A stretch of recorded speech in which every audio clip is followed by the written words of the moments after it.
আসসালামু আলাইকুম। স্বপ্ন-নীর কিচেনেটে আপনাদের সকলকে স্বাগত জানাচ্ছি। আজকে আমরা ইলিশ মাছের মাথার একটা ভর্তা রেসিপি নিয়ে এসেছি। তো এই ভর্তাটি করতে আমাদের লাগছে ইলিশ মাছের মাথার অংশ।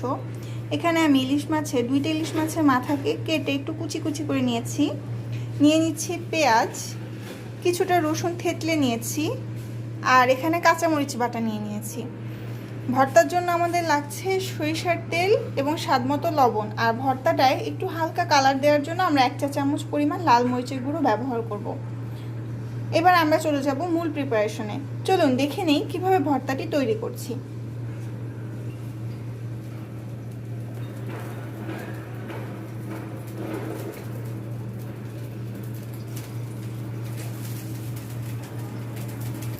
প্রথমেই কড়াই বসিয়ে নিয়ে এর ভিতরে আমরা সরিষার তেল ঢেলে দিচ্ছি।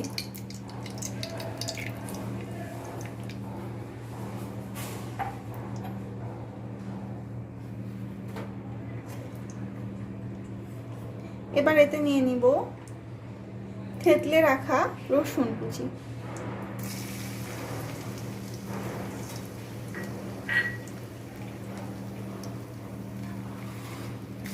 হালকা একটু নেড়ে চেড়ে এটাকে একটু হালকা ভেজে নেব।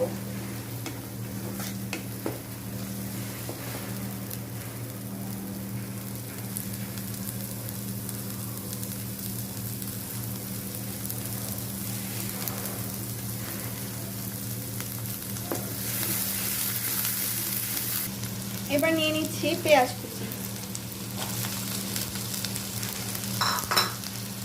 এই মাথার ভর্তাটা যখন করবেন পেঁয়াজের পরিমাণটা একটু বেশি নেবেন।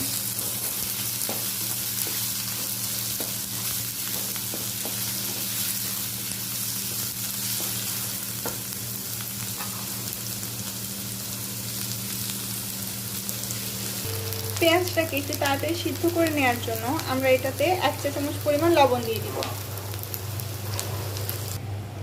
এবার আমরা নিয়ে নিব আমাদের কেটে রাখা মাথার টুকরোগুলো।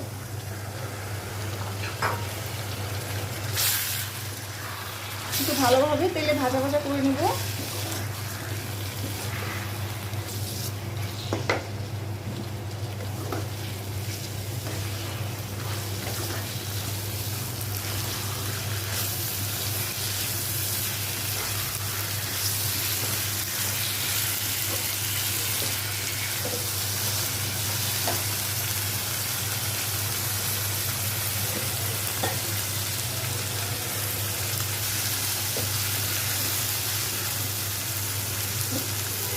নিয়ে নিচ্ছি কাঁচামরিচের পেস্ট।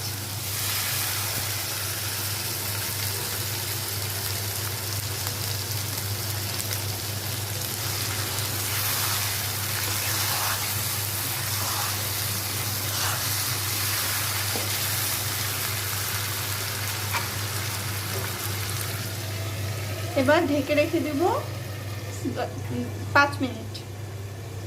এবার আমরা ঢাকনা তুলে ভালো করে একটু নেড়ে নেব।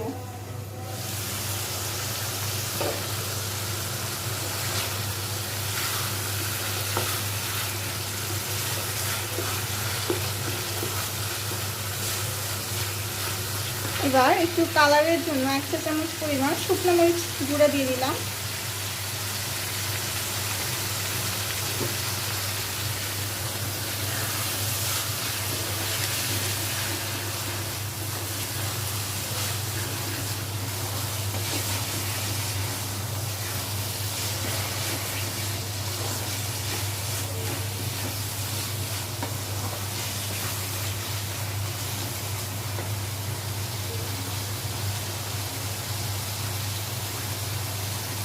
এবার দিয়ে দিচ্ছি একটুখানি পানি, যাতে ভালোভাবে আমাদের এই মাছটা এবং পেঁয়াজগুলো খুব ভালোভাবে সেদ্ধ হয়ে যায়।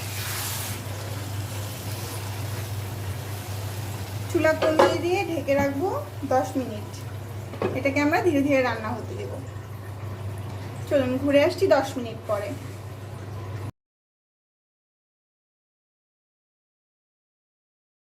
তো 10 মিনিট পরে আমরা ঢাকনা তুলে আমাদের ভর্তাটা এই পর্যায়ে চলে এসেছে। এই ভর্তা থেকে আমরা একবারেই পানির অংশগুলো শুকিয়ে ফেলবো। আমরা শুধু ঢাকনা তুলে তুলে একটু পর পর নেড়ে নেব, যাতে ভর্তাটা নিচে লেগে না যায়। এভাবে চুলার উপর রেখে দেবো আরও কিছুক্ষণ। আমাদের এই মাথার ভর্তাটা চুলায় রাখার পরে এই যে এরকম ভাজা ভাজা দেখেন, সব মশলা পানিগুলো শুকিয়ে আসছে, ভাজা ভাজা হয়ে গেছে ভর্তাটা। এরপর যে হালকা একটু লেবুর রস দিয়ে আমরা ভর্তাটাকে নামিয়ে নিব।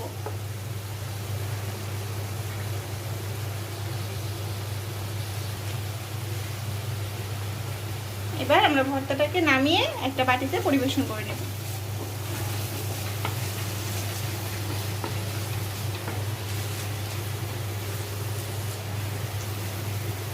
ইলিশের মাথার এই ভর্তাটা আমাদের বাসায় সবার খুবই প্রিয়, এবং এই মাথার ভর্তাটা হলে অন্য কিছু না হলেও আমরা সুন্দরভাবে ভাত খেয়ে নিতে পারি। তো আমার আম্মু এই ভর্তাটা কাঁচামরিচ বাটা দিয়ে করেন। আমার নানু বাসায় আবার এটাকে লাল মরিচের ভর্তা দিয়ে করা হয়, লাল মরিচ দিয়ে ভর্তাটা করা হয়। তো ওইটা অনেক বেশি ঝাল হয় এবং পরে দেখা যায় যে পেট জ্বলতে থাকে, কিন্তু কাঁচামরিচ দিয়ে যদি করেন তাহলে আপনার ঝালে পেট জ্বলার যে সমস্যাটা ওটা হবে না। আবার আপনি ইলিশের মাথার ভর্তাটার স্বাদও ভালোভাবে উপভোগ করতে পারবেন। তো চলুন এবার আমরা আমাদের ভর্তাটাকে নামিয়ে নিচ্ছি। এই হচ্ছে আমাদের ইলিশের মাথার ভর্তা একদম তৈরি। আমাদের এলাকায় আমরা এটাকে বাগাইরা ভর্তা বা বাগারের ভর্তা বলে থাকি। তো আপনারা এই ভর্তাটা একবার বাসায় বানিয়ে ট্রাই করে দেখবেন, আশা করি আপনাদেরও খুবই ভালো লাগবে। যদি আমাদের রেসিপিটি আপনাদের ভালো লেগে থাকে তাহলে শেয়ার করবেন আর আমাদের চ্যানেলটিকে সাবস্ক্রাইব করবেন। ধন্যবাদ সবাইকে।